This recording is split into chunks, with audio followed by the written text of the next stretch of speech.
Heart sounds की हम बात करें तो हार्ट साउंड हमारे ऐसे साउंड्स हैं जो हमारे हार्ट से प्रोड्यूस होते हैं और जिनको हम स्टेथोस्कोप के माध्यम से सुन सकते हैं। तो उनमें दो साउंड होते हैं मेनली, लब और डब।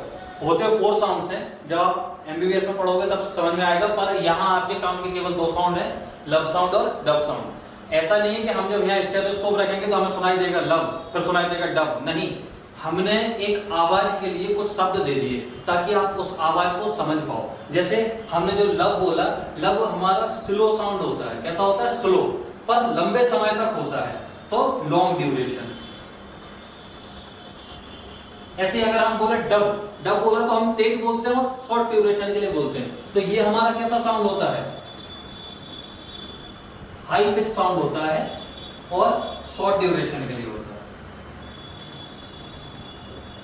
इसलिए तो आपको याद रखना है कि लब और डब आवाज नहीं आती, हमने जो आवाज आ रही है उसको शब्द देने की कोशिश की है ना। जैसे कि हम बोलते हैं कि ट्रक की कैसी आवाज आती है, तो घर घर घर घर आवाज आती है, तो क्या उसमें से हकीकत में घर घर आवाज निकलती है? नहीं, लेकिन हम उन शब्दों से समझ जाते हैं कि हाँ कैसी आवाज आती होगी, इसीलिए ये 2 शब्द दिए गए हैं, लब और डब। अभी निकलते कैसे हैं, तो उस चीज के लिए आपको घर से हाइट पे आना पड़ेगा। हाइट पे आएंगे, आप एक बार ये समझ गए कि हाइट की फंक्शनिंग के साथ साउंड किस तरीके से निकल रहा है, तो आप कभी नहीं भूलोगे ना हार्ट साउंड से कोई भी क्वेश्चन आप गलत करोगे। कैसे निकलती है देखो, हम लाइन डायग्राम केवल बना दे रहे हैं। ये हमारा राइट वेंट्रिकल है, राइट वेंट्रिकल से निकलती है पल्मोनरी ट्रंक, आपको मालूम है, और यहां से निकलता है कौन? एओर्टा। और राइट एट्रिया और राइट वेंट्रिकल के बीच में वाल्व होते हैं ट्राइकस्पिड, और लेफ्ट एट्रिया और लेफ्ट वेंट्रिकल के बीच में वाल्व होते हैं बाइकस्पिड, या फिर मिट्रल वाल्व, एक ही बात। ठीक है, अब देखो जो हमारा पल्मोनरी एओर्टा और पल्मोनरी ट्रंक है, इनके अंदर वाल्व होते हैं सेमिलुनर वाल्व। अब हार्ट की फंक्शनिंग देखना, देखो एट्रिया सिस्टोल हुए, कार्डियक साइकिल याद करो। एट्रिया सिस्टोल हुए तो ब्लड कहां आया? राइट एट्रिया का ब्लड आया राइट वेंट्रिकल में, और लेफ्ट एट्रिया का ब्लड आया लेफ्ट वेंट्रिकल में। अब देखो जैसे जैसे आया वैसे ही अब वेंट्रिकल सिस्टोल होंगे, वेंट्रिकल सिस्टोल होंगे तो ब्लड ऊपर की तरफ ताकत लगाएगा, पर क्या ये वाल्व ब्लड को ऊपर जाने देंगे? नहीं, जाने से रोकने के लिए क्या करना पड़ेगा? इन वाल्व को बंद होना पड़ेगा। जब ये दोनों वाल्व बंद होंगे तो आवाज आती है कौन सी? लब। तो याद रख लेना है, ये वाले वाल्व दिल की दीवारों में पाए जाए तो दिल की दीवारों से आवाज आती है लब, इस चीज को मत भूलना। ठीक है, अब आपसे ऐसे भी क्वेश्चन पूछा जा सकता है कि वेंट्रिकल के सिस्टोल के समय कौन सा साउंड आता है, लब या डब? तो वेंट्रिकल का सिस्टोल ही तो हुआ था अभी, तो कौन सा साउंड आएगा? लब। आपसे पूछा जाए बाइकस्पिड और ट्राइकस्पिड वाल्व से कौन सा साउंड आता है, तो कौन सा आता है? उनके बंद होने के कारण लब साउंड आता है। आपसे पूछा जाए एट्रिया का डायस्टोल होते समय कौन सा साउंड आता है? लब। तो इस तरीके से घुमा के वो कुछ भी पूछेगा, पर आपको एक चीज याद रखनी, क्या?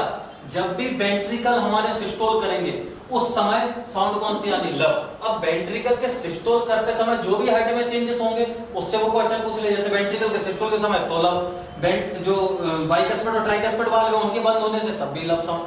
ठीक है, इतनी चीज याद रखिए। उसके बाद अगर डब साउंड की बात करें, डब कब होगा? जैसे ये कॉन्ट्रैक्ट हुआ, अब कॉन्ट्रैक्ट होने के बाद ये रिलैक्स होगा, रिलैक्स होगा तो रिलैक्सेशन को क्या बोलते हैं? डायस्टोल। तो जब वेंट्रिकल डायस्टोल करेंगे तो अभी हार्ट ने इधर ब्लड चढ़ा दिया था, यहां से वापस भी तो आ सकता है। तो जब ब्लड यहां से वापस आने की कोशिश करेगा तो इन हमारे वेसल्स के अंदर कौन से वाल्व बोलते हैं? Semilunar valve. और सेमिलुनर वाल्व बंद हो जाएंगे, तो सेमिलुनर वाल्व जब बंद होंगे तो आवाज आएगी डब।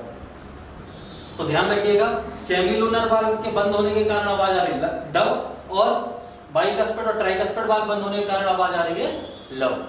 अच्छा, डब के लिए एक तरह से क्वेश्चन और पूछा जा सकता है कि वेंट्रिकल के डायस्टोल के समय कौन सी आवाज आती है? तो जब वेंट्रिकल डायस्टोल हो रहा है तो वापस ब्लड इनसे आ सकता है, इनसे आ सकता है, तो इन्हीं के वाल्व बंद होंगे तो कौन सी आवाज आएगी? डब।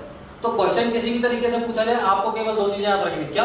वेंट्रिकल जब सिस्टोल कर रहा तो आवाज आ रही लब, और वेंट्रिकल जब डायस्टोल कर रहा तो आवाज आ रही डब। और डब की क्या क्या प्रॉपर्टीज होती हैं? एक तो हाई पिच साउंड होता है, जोर से सुनाई देता है, और शॉर्ट ड्यूरेशन के लिए, कम ड्यूरेशन के लिए।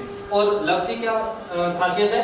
ये स्लो सुनाई देता है, धीरे से सुनाई देता है, लेकिन लंबे समय तक के लिए सुनाई देता है, एज कंपेयर टू डब। ऐसा है, और इसको लब साउंड को हम फर्स्ट हार्ट साउंड कहते हैं और डब साउंड को सेकंड हार्ट साउंड कहते हैं। हार्ट साउंड क्यों जरूरी है? हार्ट साउंड के माध्यम से हम ये समझ सकते हैं कि हमारा हार्ट प्रॉपर फंक्शनिंग कर रहा है या नहीं कर रहा। जो हमारा लब साउंड है या डब साउंड है, इनके अतिरिक्त और भी जो साउंड्स आते हैं हार्ट में, तो हम समझ लेते हैं कि कहीं ना कहीं ब्लड का डिस्टरबेंस हो रहा है बीच में, मतलब हार्ट हमारा प्रॉपर फंक्शनिंग नहीं कर पा रहा। तो फर्स्ट साइड में। जब भी डॉक्टर के पास आप जाते हो तो वो स्टेथोस्कोप से यहाँ सुनने की कोशिश करता है हार्ट को। तो फर्स्ट साइड में अगर आपसे डायग्नोसिस करनी हो हार्ट की बीमारियों की तो आप कैसे कर सकते हो? सबसे सिंपल मेथड है, हार्ट साउंड सुन लो, अगर ये नॉर्मल है तो हार्ट आपका नॉर्मल है, अगर ये एबनॉर्मल है तो हार्ट आपका एबनॉर्मल है। बुढ़ापे में क्या होता है, एक साउंड आती है जिसको अपन बोलते हैं कार्डियक मरमर। अब अगेन वही वाली बात है कि मैंने जैसे बोला मरमर, तो क्या अपन यहाँ लगाएंगे तो क्या आवाज आने लगेगी सीधा कि मर मर मर मर? नहीं, ऐसा नहीं है। एक वो ऐसी आवाज होती है जिसको हम शार्प आवाज नहीं बोल सकते, जैसे लब एकदम से आई, लब शार्प आवाज है, डब एकदम से आई ये। लेकिन ऐसी आवाज है बीच में कि मर, मतलब एक लंबे ड्यूरेशन के लिए स्लो आवाज है, तो हम उसको बोलेंगे कार्डियक मरमर। तो बुढ़ापे में हमारे अंदर एक एक्स्ट्रा आवाज आती है जिसका नाम होता है कार्डियक मरमर। क्या नाम होता है? कार्डियक मरमर। तो ये हमारा छोटा सा लेक्चर था किस पे? हार्ट साउंड्स के ऊपर।